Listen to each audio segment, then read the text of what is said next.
This is every Demon Slayer power that's used to defeat demons in the anime. Even though samurai slicing demon heads off seems obvious and predictable, there are a total of 9 completely different powers in Demon Slayer that all work in different ways. I'll start the video with the most obvious ones like swords and breathing techniques, and end the video with the most broken powers that almost made the fight with Muzan go on easy mode. Let's start with the tool that's used to kill demons in the show, Nichirin blades, or should I say Nichirin weapons. Nichirin swords, among other Nichirin bladed weapons, are the main weapons used by Demon Slayers in the Demon Slayer core in order to kill demons. They're forged with scarlet crimson iron sand and scarlet ore, both of which are found on high mountains like the Sunlight Mountain, which is perpetually bathed in sunlight all throughout the year on Mount Yoko. As they constantly absorb sunlight, they get a special ability to halt demons' regeneration and even kill them. Decapitating demons with Nichirin swords can permanently kill them. Once their neck bone is slashed by the weapon, their heads and bodies disintegrate into ash in a similar fashion to when exposed to sunlight. However, despite their sunlight absorbent properties, Nichirin swords are less effective when used to slash other parts of a demon's body, making beheading the only viable option for Demon Slayers, although it doesn't work on every demon, and sometimes the Slayer needs to resort to a different method, but more on that later. Nichirin swords take on a distinct color when first drawn by its owner, which is why they're also referred to as color-changing katanas. But not every swordsman that picks up a Nichirin katana can make it change color for it. The holder is required to have a certain amount of skill, or the blade will not change color.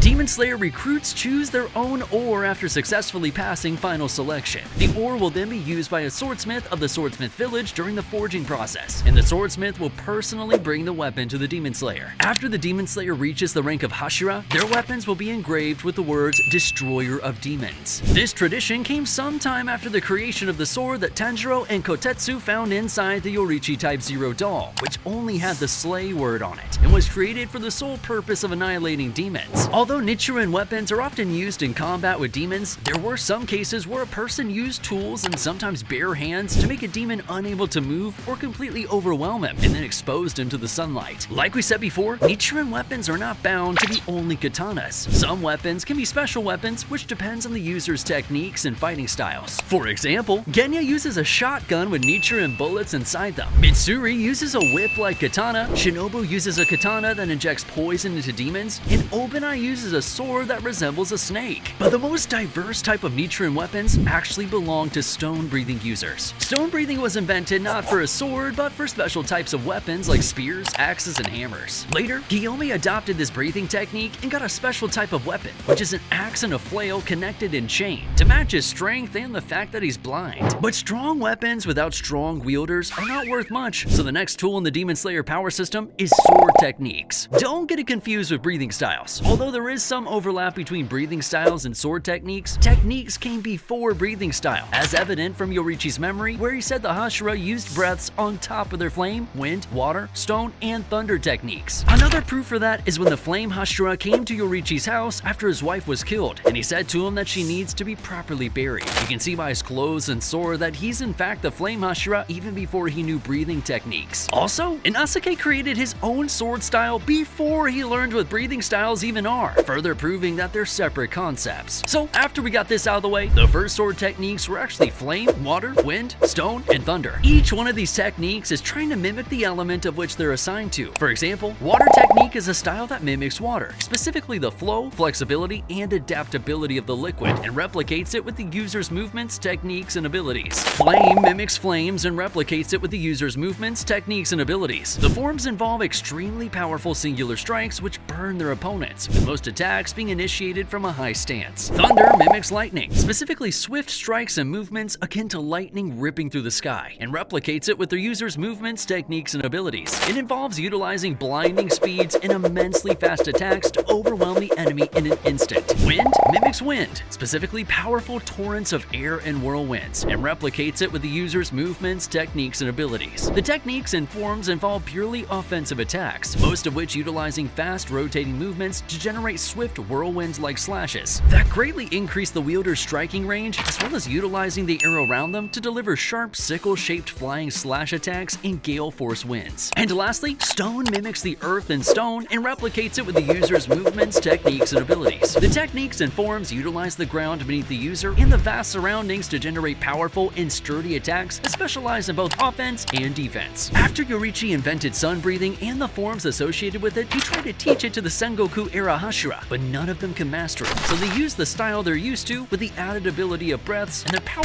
increased rapidly. And for once, the slayers that almost went extinct a few times began to win. Sun breathing is actually the strongest one, and can literally inflict burning wounds on demons even without a red blade, as evident from the burning pain Daki felt when Tanjiro used sun breathing on her with full force. Even Yorichi's twin brother Michikatsu invented his own sword technique and named it moon breathing, and continued to improve it after his long lifespan as a demon. We don't really know if something changed in the original sword techniques after Yorichi taught the Hashira's breaths, but we do know that every breathing technique is derived from sun breathing. So next, let's talk about one of the coolest power systems in the show that I'm sure you all tried to do at least once. Breathing techniques are used by the Demon Slayer Corps in order to increase their physical attributes to the point of even surpassing supernatural beings like demons. It was invented by Yorichi, although we don't really know how he learned to do it, but we can assume he was born with this ability. Like we established before, the breathing styles and sword forms are directly linked, and each one has a different rhythm to it. But in order to perfect each sword form, you need to know how to breathe correctly. The first thing the user of breaths must learn is total concentration breathing. This is a breathing technique which involves expanding one's lungs to intake as much air as possible, accelerating one's blood flow and heartbeat while increasing their inner body temperature, resulting in their bones and muscles becoming stronger. Using total concentration breathing essentially enhances the user's physical traits and capabilities while still remaining human. Such traits include superhuman strength, speed, stamina, durability, endurance, and the mental abilities needed to keep up with their superhuman bodies, such as a faster thought process and reaction time. Being more proficient in total concentration breathing is key in raising one's survivability while fighting demons. Users of total concentration breathing gain superhuman physical strength, being able to perform feats such as slicing through boulders and trees, generating huge gusts of wind with a single sword swing, effortlessly breaking a person's arm, shattering ribs, picking up and flinging another person with a single arm, launching a person tens of meters, and moving a massive boulder with their bare hands. Moreover, users of total concentration breathing have the ability to move and travel at superhuman speeds. They're able to easily move faster than the eye can see them, making it seem as if one teleported. Users can cross great distances instantaneously and evade extremely fast attacks such as sound or lightning. They also possess inhuman stamina and endurance. Users can remain active for prolonged periods of times without tiring out. Tanjiro Kamado has once lived through 7 days of extremely harsh training, where he was constantly fighting and being physically wounded without food, sleep, and water only when it rained, while also getting constantly injured and beaten. During the final battle, the Demon Slayers had to fend off hordes of lower rank level demons and face off against 5 upper ranked demons within the Infinity Castle for around 5 hours, all before even engaging in battle with Muzan Kibutsuji until sunrise. But that isn't all, because the next breathing technique takes every swordsman that can master it and basically turns him into a literal superhuman. Total concentration constant is a total concentration breathing state during the morning, noon, and night, and even while asleep, that advanced demon slayers such as the Hashira can constantly maintain. There's an immense difference in strength, speed, and stamina between someone who can maintain total concentration breathing at all times and someone who can't. By doing it every minute of the day, one's physical fitness drastically improves. Learning to maintain a constant state of total concentration breathing requires tremendous effort, though the skill itself is noted to be quite elementary despite the required effort. When Tanjiro Kamado first heard of the constant technique, he thought it was impossible, as he already found it extremely hard to just use the breathing technique for just a little. When he started practicing it for a longer period, he felt like dying. His lungs and head would hurt, and his eardrums would pound, and for a second, he was terrified that his heart was coming out of his ears. The training process involves blowing into a special type of gourd, one that's much harder than usual. The objective is to blow into the gourd with enough strength to make the gourd break apart. As training progresses, the gourd is replaced by larger and larger versions of the same type of gourd. The largest known examples are about the size of a chair. To be able to improve total concentration breathing and blow apart the gourd, the user should work on their lung power first. Tanjiro did this by getting up early and running around, which works out his lungs with fast movements. He also practices holding his breath. Lastly, as meditation helps with concentration, he also meditates by sitting in a siddhasana pose on the roof of the Butterfly Mansion and breathing slowly and deeply circulating the air all the way to the fingertips. After 15 days, he could run longer and his lungs had gotten stronger. Tanjiro also asked Naho Takada, Kiyu Terauchi, and Sumi Nakahara to hit him with blanket beaters when he stops doing total concentration breathing during his sleep. After 10 more days of training, he managed to successfully maintain the breathing technique for an entire day without stopping, and he was able to blow up the largest gourd. Additionally, he was able to match the speed of the more experienced Kanao Suyuri in training. At a more advanced level, total concentration breathing is also capable of slowing down the circulation of poison in the bloodstream and even clotting wounds from severe injuries. By focusing on every inch of the body and raising the the accuracy of one's breathing, one can spread their sensitivity throughout one's body and detect and even heal hidden internal wounds they may have. After Tanjiro Kamado was stabbed by the train engineer with an awl, Kyojuro Rengoku taught him to use the technique to detect the ruptured blood vessel in his stomach and then use homeostasis to stop the bleeding. During his fight with Kokoshibo, Sanemi was, in addition to controlling his muscles to prevent his organs from falling out, able to stop his bleeding from multiple lethal wounds by using his breathing to near instantly coagulate his blood, a feat Kokoshibo believes should not be possible for a human. Tanjiro Kamado displayed a technique called recovery breathing, which by taking a brief moment to focus and steady his breath allows him to recover from fatigue and stiff muscles that prevent his body from moving after using Hinokami Kagura twice in a row. He used this after he had collapsed on the ground from using Hinokami Kagura to allow his body to move again and prevent himself from dying from Daki's attack. He later tried to perform it again to prevent himself from blacking out from exhaustion and lack of breath, but couldn't find a moment to do so due to the combined assault of Daki and Gyutaro. After mastering the breathing techniques and combining it with the sword forms, the Demon Slayer can unleash powerful attacks that can even rival Upper Moon demons, which literally can use magic using their blood demon art. But if a Demon Slayer is talented enough and works hard enough, he can achieve an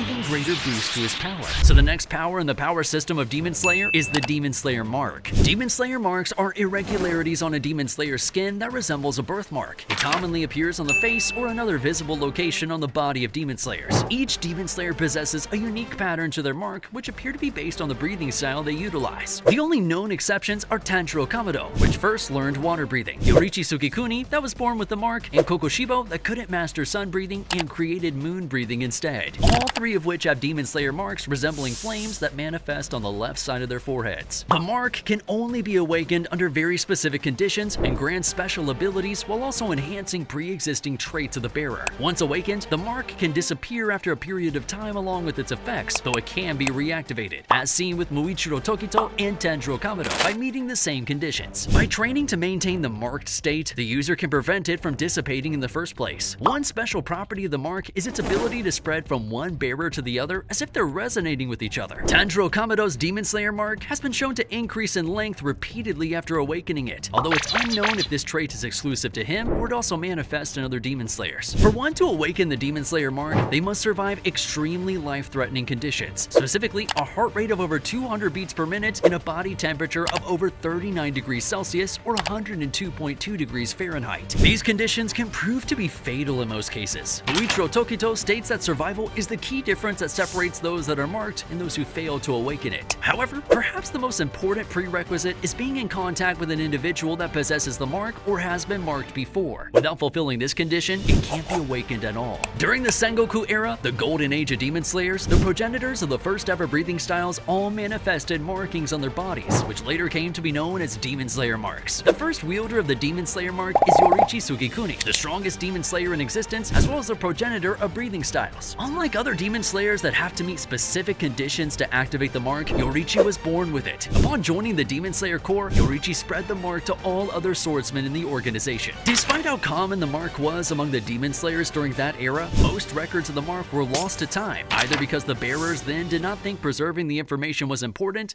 or because the information was lost in the many times the Demon Slayer Corps was nearly annihilated. Another person that was probably born with the mark is Tanjiro's father, Tanjiro. I wonder what would happen if he became a swordsman. However, the mark comes with a great price to one's life. When someone awakens his mark, he basically trades his own life force in exchange for great power. Demon Slayers who have awakened their mark are said to, without exception, die before reaching the age of 25. Kokoshibo states that awakening the mark merely reduces the lifespans of their bearer in exchange for greater power, while Guillaume Himejima describes it as paying one's lifespan in advance in the exchange for a greater physique. However, Kokoshibo managed to survive through accepting Muzan Kibutsuji's offer to become a demon, living for roughly another 4 centuries after aging past 25, indicating that gaining eternal life through becoming a demon allows one to cheat the mark's curse. Despite what the curse entails, it's still possible to awaken the mark after a Demon Slayer is older than 25, evident in Guillaume awakening it along with gaining its benefits. Kokoshibo surmised that due to this unique situation, Guillaume would die within a few hours of activating it, which came to pass after the Demon Slayer Corps' final battle against Muzan, though it's possible that he died due to the injuries he sustained during the battle rather than the curse itself. Furthermore, Yoriichi Tsukikuni, the first user of the mark, managed to live past the age of 80, though this can also be explained by the fact that he was born with it, which begs the question, if someone dedicates his entire life to give birth to stronger and stronger stronger offspring that can manifest the mark since birth? Will it offset the curse and create a superhuman generation? Leave your thoughts in the comments section below. Upon unlocking the Demon Slayer mark, a whole new slew of powers and abilities can manifest, and one of them is a bright red blade. Normally, Nichirin swords can turn into virtually any color depending on the user and their breathing style. However, there's only one color that cannot be normally accessed: a shining bright red. Unlike other colors, a bright red sword has special properties. It can only be accessed by Demon Slayers who have awakened the Demon Slayer mark. Moreover, any Nichirin sword can become bright red regardless of the blade's original color. However, the blade can only stay bright red for a certain amount of time before returning to normal, unless you're Yoriichi, of course. The bright red hue that envelops the blade is achieved through deliberate actions intended to raise the blade's temperature, fueling the conversion of mechanical energy into thermal energy. There are 3 known ways to activate a bright red sword. Friction. Clashing 2 swords together with enough force that the friction generated between them produces a substantial heat buildup, causing both blades to illuminate in a bright red hue. Pressure. Gripping a sword with an unwavering strength to exert immense pressure onto the metal surface. This focused pressure produces a localized heating effect, causing the blade to turn bright red. Ignition. Engulfing a sword in flames with Nezuko Kamado's exploding blood to raise its temperature to an extreme level. The searing heat of the flames turns the sword bright red. This is the only method that doesn't require a Demon Slayer mark though. The most notable effect of a bright red Nichirin sword is its ability to hamper or even completely nullify a demon's regeneration. The bright red Nichirin sword also generates extreme heat, which can cause immense pain to demons and cause them to cough up blood. The extent of which a bright red Nichirin sword can hinder a demon's regenerative ability can be quite apparent, as seen with the likes of Hantengu and Muzan Kibutsuji himself taking around a dozen seconds to regenerate damage that would be healed instantly under normal circumstances. Bright red Nichirin swords also seem to be able to nullify the regeneration of demons that have just been decapitated, thus permanently killing them even if they manage to regrow their heads after being decapitated by a Nichirin sword.